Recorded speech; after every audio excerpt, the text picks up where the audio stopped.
Family. Today is December the 8th, 2024.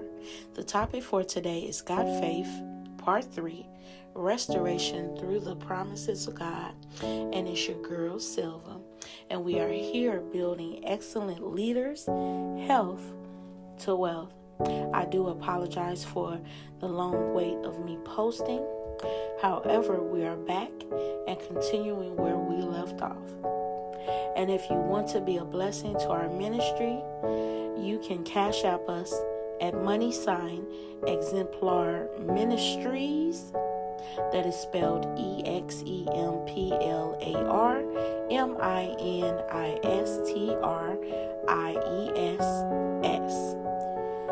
Last time we spoke about God Faith Part 2, Genesis chapter 7, Divine Judgment and Salvation Through the Flood. Today we'll talk about Genesis chapter 8. Make sure you grab your Bible or your Bible apps and you take notes or take recording of the revelation. So here in Genesis chapter 8, God remembered or continued to fulfill his promise to Noah and his family.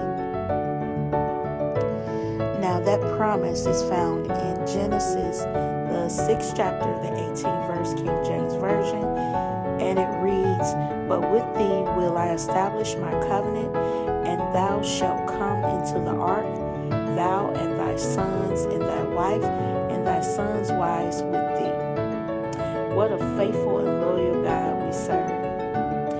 In Genesis, here as we read on in chapter 1, it mentions that the water assuaged or subsided, which means the water evaporated. It evaporated, you guys, because God caused a wind to make the water turn into vapor or mist. Wow. Look at how powerful and mighty God is.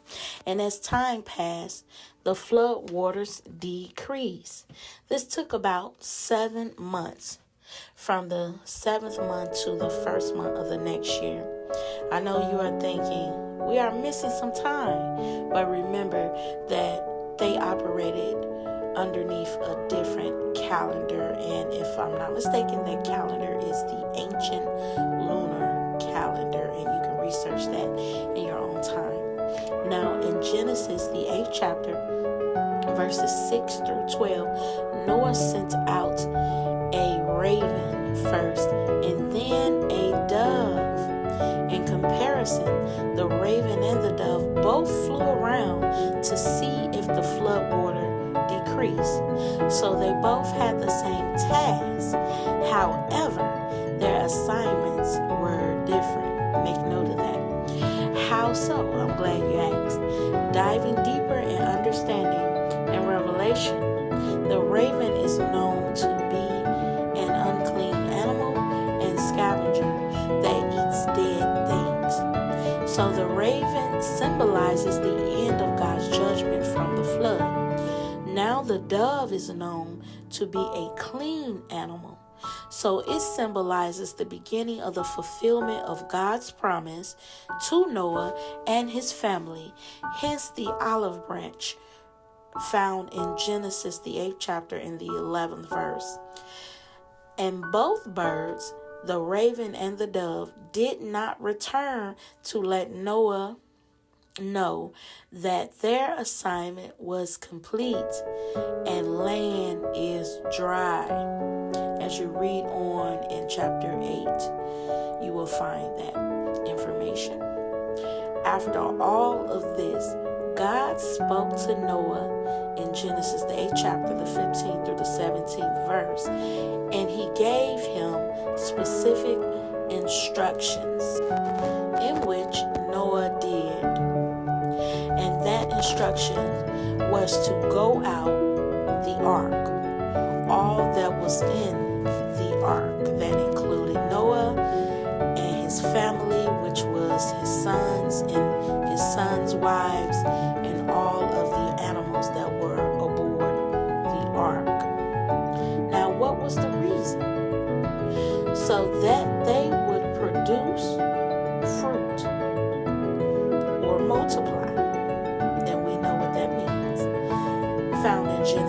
8th chapter in the 17th verse.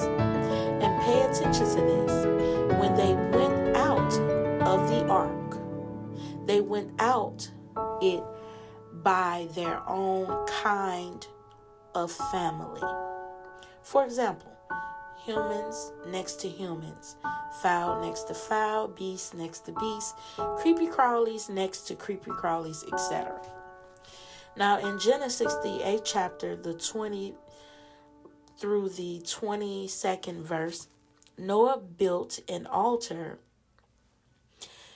and he took some of every clean animal and bird and sacrificed or burnt them. And God smelled the aroma, and it smelled good to him. At that moment, God, in his heart, made another covenant with his creations on the earth, that he would never curse the ground or every living thing as he did before, according to verse 21 in this chapter 8 of Genesis. Now sing it with me.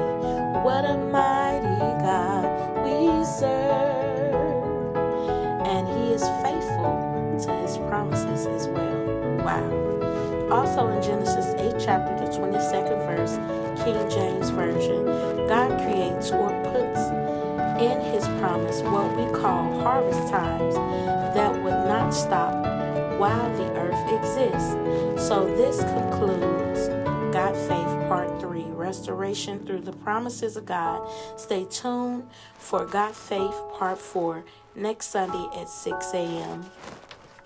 Make sure you like, share, comment, and subscribe on Facebook and YouTube so you won't miss out on what God has for you as we are building excellent leaders in health to wealth. Thank you.